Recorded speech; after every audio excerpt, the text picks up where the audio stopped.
Hello, everyone. I'm Nour Almadhoun, a PhD student from Bilkent University. I will present our paper about inference attacks against differentially private query results from genomic datasets, including dependent tuples.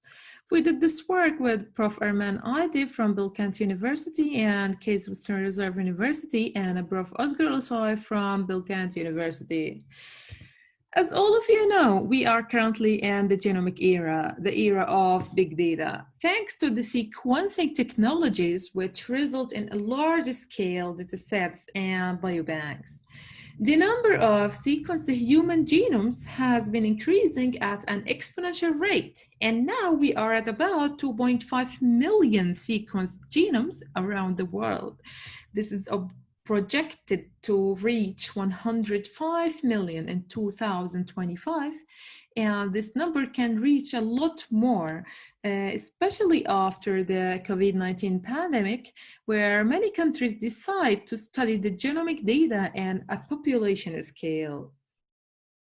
Researchers need large amount of genomic data sets that they can leverage to gain better understanding into the genetic basis of a human genome and to identify associations between phenotypes and specific parts of DNA. So this rich trove of data can empower the scientific advances. Several studies report the attitude of public and different countries towards genomic research and their willingness to donate their genomic samples. And about 70 to 90% of the participants in these studies had positive attitude. Now, we can afford the sequencing cost. People and government are willing to contribute. So where is the problem? The problem here and the biggest challenge is social, not technical, according to the sensitive nature of the genetic information. Sharing the genomic datasets, which includes sensitive genetic or medical information about individuals, can be misused if it lands in the wrong hands. Once the genetic record of an individual is leaked, it's leaked for good, and it's not only about his privacy, it's about the relatives' privacy. Moreover, these information are financially valuable for the employers and insurance companies, which can exploit it against that individual with known genomic record. I'm sure you all are familiar with this, so I'm briefly summarizing some background information about genomic data. We are 99.9% equal in DNA. We differ only with 0.1% base pairs, which is the SNPs, and these SNPs are responsible for the differences in our phenotypes and genotypes. Finding the positions in the human genome that are correlated with a phenotype of interest, for example, disease disorder like Alzheimer or other phenotypes like height, is the goal of GWAS. GWAS is a case control study, and usually the output of the case control studies are the chi-square, p-value, minor allele frequencies for different genotypes values. These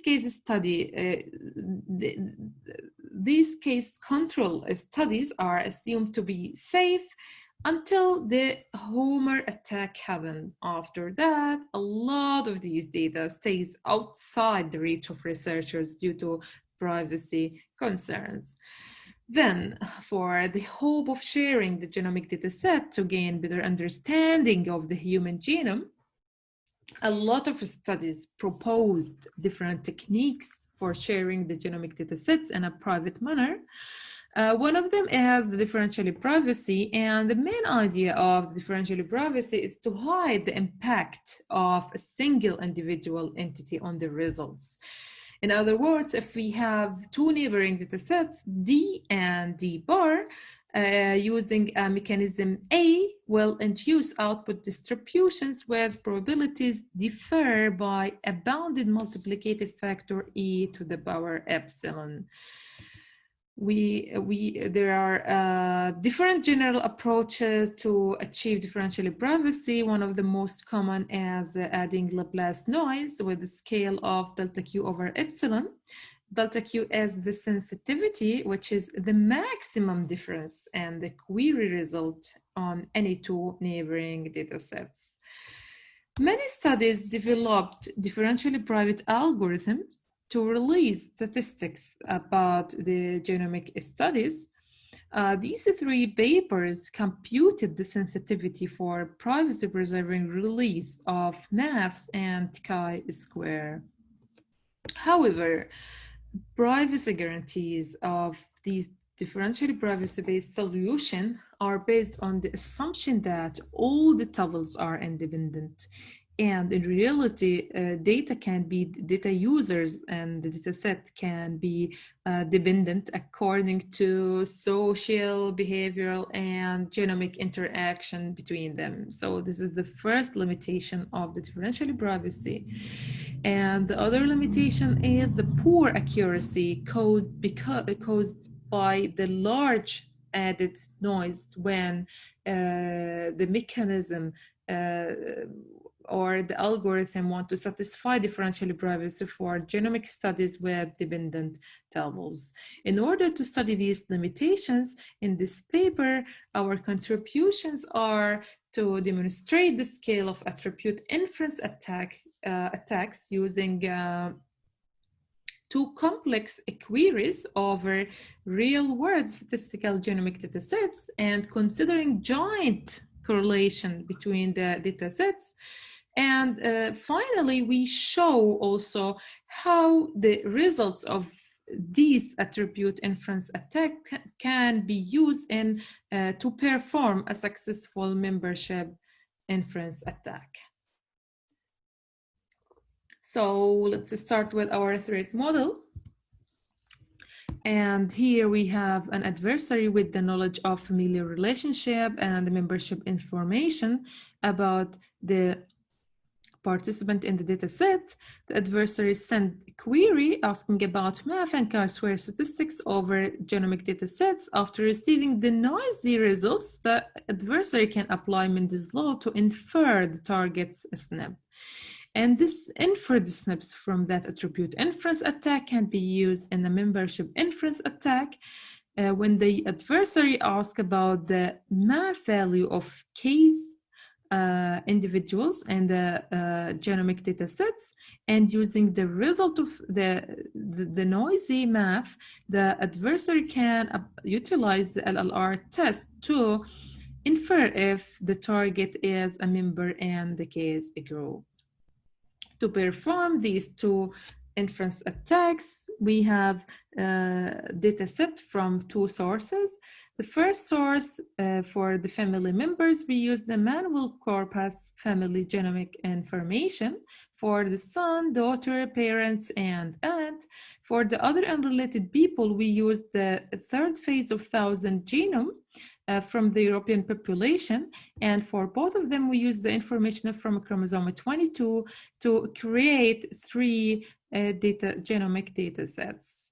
So let's start with the first attribute inference attacks, where the adversary form a query based on age, location, street, city level, in order to include all the members of the same family in the query results. The adversary then received the query results, the math, the noisy math or noisy chi-square, and then the adversary goal is to estimate the sum of the genotypes of all the participants included in the query results. Using the dependence, probabilistic dependence for the math and chi-square, the adversary can estimate this value, and then Using the coin change, the adversary can find all the partitions, the valid partitions for each sum. And after finding the valid partitions, considering the number of participants, the adversary can find the permutation for each partition and check the validity of each permutation using the Mendel law. We quantify the attack axis using two metrics, which are the estimation error and the leaked information. All the details about this are in the paper.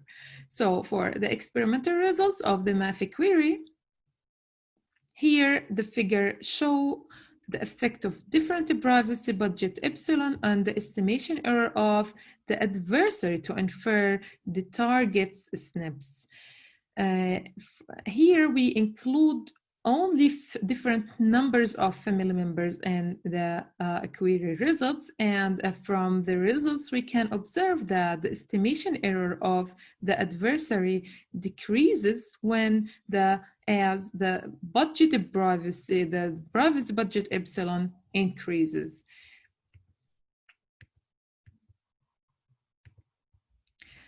Also from the figure, we can observe that the most accurate inference of the adversary when the query computation include two first-degree family members, and when the adversary assume that there is dependency between the data tables, and he knows that the family members are there. In a similar trend here, we have also the different values of privacy budget epsilon. And here we include other unrelated people in the query results. And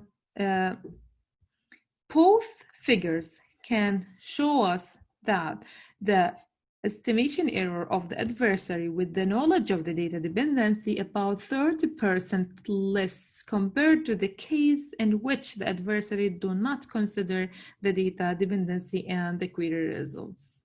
Next, we also want to show the effect of different privacy budget epsilon on the number of leaked SNPs for the target when the query results include the family members or when the query results include other unrelated people. And again, the results here are consistent with the results of the estimation error in the previous figure. And here we can see also that using the knowledge of the data dependency can give up to 50% more SNPs of the target to the adversary to compare to the case that the adversary do not assume the dependency between tables. Finally, for the math experimental results, we have the rare variance, which have math value less than 0.05, and these rare variants can provide sensitive information about the target. From our results, we can see that the adversary that consider the dependency between the tuples can infer a significant portion of the target sensitive information. Next, we have the chi-square experimental results. And again, here we have the effect of different privacy budget epsilon and the adversary estimation error using different 3 algorithms, considering query results with only family members and query results with unrelated people. And from these results, we can observe that the estimation error with the knowledge of Differentially-Privacy is up to 20% less compared to the case in which the adversary do not consider the dependency between query results. Here also we show the leaked information using these algorithms for releasing a noisy chi-square, and the results show that complex queries such as chi-square are also vulnerable to the dependency between the tuples and the data set. Finally, we compare the two queries with the sum query that we did in our previous work, which is published in the Bioinformatics, and the results show that using the sum query, the adversary can infer the most information about the target, and his estimation error is the least. And the results also show that using the chi-square results, using the algorithm of few, will give also less privacy, but of course it give more utility for using the datasets in research. All the details about the comparison you can find, and the explanation you can find in the paper. Next, we will move to the membership inference attacks, and here the adversary knows the map values for SNPs for individuals in the control group and in the population group, and the adversary in the query asking about the map value and the case group. And after receiving the noisy result, the adversary can utilize the log likelihood ratio to infer if the target is a member in the case group. Here we have two types of adversaries.